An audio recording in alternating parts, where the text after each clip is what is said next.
Hi everyone, welcome to city bike super guide. मेरा नाम है Akash Shukla. CUET UG 2025 exam की तैयारी करने वाले बच्चों के लिए बेहद इंपॉर्टेंट वीडियो, स्पेशली वो बच्चे जो कि यूनिवर्सिटी ऑफ दिल्ली टारगेट कर रहे हैं। भाई सीयूटी यूजी एग्जाम की बात करो, एनटीए हर साल इसके अंदर कुछ ना कुछ चेंजेस करता है और एनटीए जो है वो गवर्न होता है by the UGC, university grant commission.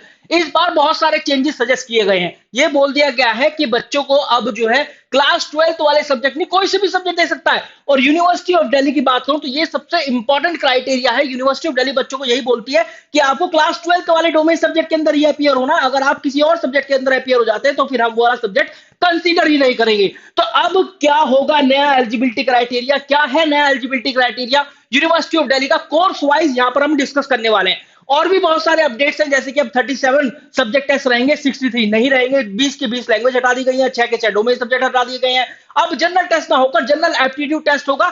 50 question होंगे, सारे के सारे मैंडेटरी होंगे, 60 मिनट का ड्यूरेशन होगा, प्लस 5 मार्क्स -1 की नेगेटिव मार्किंग।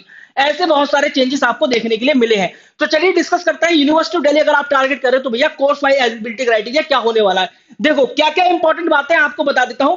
यहां पर देखो क्या लिखा हुआ है। अगर आप यूजीसी नोटिस की बात करो तो वहां पर लिखा हुआ है candidates will be allowed to take subjects in the CUT irrespective of the subject opted in class 12।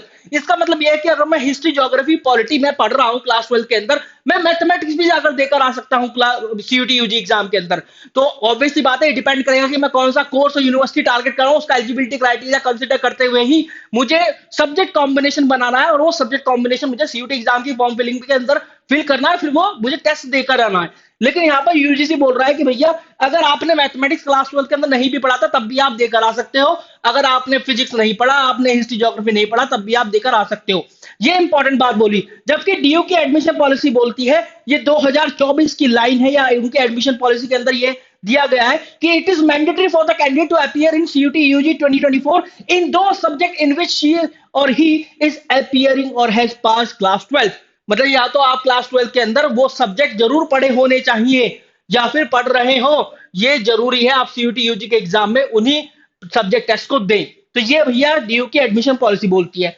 NTA official की बात करें, एनटीए ऑफिशियल पे क्या लिखा हुआ है वो ये है कि अगर हम बात करें डोमेन सब्जेक्ट की, एज पर दी क्लास 12 सिलेबस ओनली, तो ये यहां पर उन्होंने एनटीए ने इस तरह का एक लाइन लिखी हुई है। इसके अलावा अगर आप एनटीए के एफएक्यूज में जाएंगे तो वहां पर यह भी लिखा हुआ है, जब बच्चों ने ये पूछते हैं, ये क्वेश्चन था वहां पर कि हमें कौन से डोमेन सब्जेक्ट के अंदर अपियर होना है, तो वहां पर उन्होंने एफएक्यू का जवाब एनटीए ने ये दिया था कि ये डिपेंड करेगा कि कौन सा कोर्स और यूनिवर्सिटी आप टारगेट कर रहे हैं, फिर भी ये एनटीए आपको सुझाव देता है कि आप क्लास 12 वाले डोमेन सब्जेक्ट में ही अपियर हो। तो सारी की सारी चीजें ऐसी फंसती हुई नजर आ रही हैं। सारी की सारी जो ये गुत्थी है इसको हम सुलझाते हैं। क्या हो सकता है एलिजिबिलिटी क्राइटेरिया खासकर यूनिवर्सिटी ऑफ दिल्ली के कोर्सेज के लिए। तो देखो ये ऐसे हैं जो हमारे कोर्सेज है जो कि काफी रिनाउंड कोर्स है, मतलब जिनके लिए हजारों में बच्चे देखे जाते हैं, लगभग 70,000 के आसपास, कहीं 74,000, तो कहीं 50,000, तो कहीं 25 या फिर 22,000 के आसपास। ये ऐसा नंबर है, ये ऐसे नाम है कोर्सेज के जहां पर ये इतने नंबर ऑफ एप्लीकेंट्स देखे जाते हैं हर साल। तो फिर ये मैंने माना कि भैया मोस्ट रिनाउंड कोर्सेज है और ये इनके साथ कोई ना कोई सब्जेक्ट टेस्ट जरूर ऐड होता है मैंडेटरी वाला। जैसे बीकॉम ऑनर्स की बात करें, यहाँ पर मैथमेटिक्स या अप्लाइड मैथमेटिक्स या फिर अकाउंटेंसी या बुक कीपिंग, ठीक है, ये जरूर लेना चाहिए इनमें से कोई एक। अगर आप बात करें बीए ऑनर्स इकोनॉमिक्स की, तो मैथमेटिक्स या अप्लाइड मैथमेटिक्स जरूरी मांगा गया था। बीबीए बीएमएस बीटेक के लिए मैथमेटिक्स या अप्लाइड मैथमेटिक्स मांगा गया था। अब नया क्या होगा वो भी डिस्कस करेंगे। 5 ईयर इंटीग्रेट, अब यहाँ पर बीबीए बीएमएस बीबीए बीटेक के लिए आप देख रहे हैं 5 year integrated program in journalism के लिए भैया जनरल टेस्ट मैंडेटरी था। इसके अलावा मल्टीमीडिया एंड मास कम्युनिकेशन कोई एक डोमेन और जनरल टेस्ट मैंडेटरी था। तो अगर मैं बात करूं इस बोर्ड पर लिखे हुए 5 year integrated program in journalism और मल्टीमीडिया एंड मास कम्युनिकेशन, यहां पर मोर और लेस नो चेंज देखा जा सकता है। कोई भी चेंज ऐसा नहीं देखने के लिए नहीं मिलेगा। लेकिन जो बाकी के हैं उनको एक बार डिस्कस कर लेते हैं। बाकी में ये जो BA honours history, geography, political science, psychology, sociology, philosophy या फिर कोई और से ह्यूमैनिटीज डोमेन के कोर्सेज हैं, एक्सेप्ट बीए ऑनर्स इकोनॉमिक्स, क्योंकि उसके अंदर एक मैंडेटरी सब्जेक्ट मांगा जाता है। बाकी सब में language plus 3 domain, language plus 3 domain, यही एक कॉम्बिनेशन चलता है। तो इसमें तो मोर और लेस नो चेंज देखा जाएगा, क्योंकि as per the new examination pattern इस पे इसके एलिजिबिलिटी क्राइटेरिया पर कोई भी असर नहीं पड़ रहा है। लेकिन BCom honours, B honours economics, BBA BMS BE BTech और इसके अलावा बीएससी के कोर्सेज, क्योंकि वहां पर भी बहुत सारे मैंडेटरी सब्जेक्ट होते हैं। जैसे अगर आप बात करें बीएससी ऑनर्स फिजिक्स की, तो फिजिक्स, केमिस्ट्री, मैथ, कुछ इस तरह के सब्जेक्ट मांगे जाते हैं। BSc honours chemistry, BSc honours polymer science, BSc honours stats, BSc honours mathematics, BSc honours computer science, वहां पर फिजिक्स, केमिस्ट्री, मैथ इस तरह के कॉम्बिनेशन मांगे जाते हैं। तो चलिए डिस्कस करते हैं वन बाय वन कि क्या क्या रह सकता है। तो देखिए यहां पर सबसे पहले बीकॉम ऑनर्स की बात करें तो ऐसा हो सकता है कि लैंग्वेज प्लस 3 डोमेन ये बोल दे आपसे यूनिवर्सिटी ऑफ दिल्ली, और ये बोल दे कि 60% मार्क्स होने चाहिए क्लास 12 के अंदर, या तो मैथमेटिक्स में या फिर अकाउंटेंसी में। समझ में आया? यहां पर इस तरीके से, क्योंकि बीकॉम ऑनर्स एक ऐसा कोर्स है जहां पर कोई भी यूनिवर्सिटी आपकी मैथमेटिकल स्किल्स चेक करना चाहता है, या तो वो सब्जेक्ट के जरिए हो, या फिर एक ऐसा टेस्ट जो कि अब जनरल टेस्ट अब रिडिजाइन हो रहा है, जनरल एप्टीट्यूड टेस्ट आ रहा है, तो हो सकता है कि आप यहां पर लैंग्वेज प्लस 2 डोमेन्स और general aptitude test as a mandatory subject test add कर दिया जाए।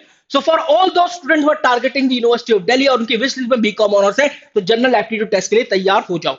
ठीक है, या तो ये कॉम्बिनेशन या ये कॉम्बिनेशन। इसके अलावा बीए ऑनर्स इकोनॉमिक्स की बात करें, लैंग्वेज प्लस 3 डोमेन आपसे मांग सकता है, बोल सकता है कि 60% मार्क्स होने चाहिए मैथमेटिक्स के अंदर क्लास 12 के अंदर।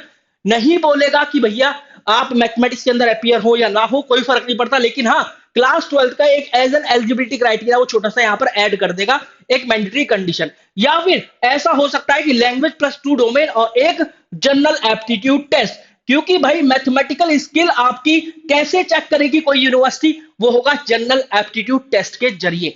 जनरल एप्टीट्यूड टेस्ट का इसलिए ही बोला जा रहा है, या मैं बोल रहा हूं बार बार, कि इसकी वेटेज अब बढ़ने वाली है। इसके अलावा बीबीए, बीएमएस, बीबीई, देखिए ये होता था इसका एलिजिबिलिटी क्राइटेरिया, हो सकता है यही रहे, और यहां पर बोलते हैं 60% मैथ्स इन क्लास 12, या फिर यहां पर कोई एक दूसरा सब्जेक्ट टेस्ट ऐड कर दिया जाए, कोई भी एक डोमेन ऐड कर दिया जाए और बोल दिया जाए कि 60% मार्क्स होने चाहिए क्लास 12 के अंदर। हो सकता है कि इस मैथ या अप्लाइड मैथ को कोई भी वन डोमेन रिप्लेस कर दे, है ना, वन डोमेन ऐसे करके। या फिर language plus general aptitude test, ये इसका हो सकता है बीबीए, बीएमएस और बीबीई का eligibility criteria. So guys this was all about the video. हाँ एक बात और, अगर आप लोग तैयारी कर रहे हैं सीयूटी यूजी एग्जाम की, भाई गेट के जनरल एप्टीट्यूड टेस्ट के मॉक टेस्ट का पीडीएफ डाउनलोड कर लो, देख लो भाई नया पैटर्न कैसा है। और इस पीडीएफ में ऑनलाइन और ऑफलाइन दोनों मॉक है भाई, प्रिंट आउट निकालना, प्रैक्टिस करना शुरू कर देना। हर एक क्वेश्चन आंसर की भी डिटेल एक्सप्लेनेशन के साथ कवर्ड है, और 6 से लेकर 10 तक कंप्लीटली ऑनलाइन मॉक है। क्यूआर कोड अटेम्प्ट जाओ, स्कैन करो, अटेम्प्ट करो टेस्ट, और ये फ्री ऑफ कॉस्ट है, इसका कोई भी चार्ज नहीं है। आपको जाना है डिस्क्रिप्शन फील्ड और पिन कमेंट में इसका मिल जाएगा, ठीक है। इसके अलावा if you guys have any query तो 6363286363 पर आप कॉल भी कर सकते हैं for any query related to the CUET examination. This is our CUET helpline number. आप बोलिएगा कि भैया मेरी सीयूटी की वाली क्वेरी है, I want to resolve this query, ठीक है। Thank you very much guys.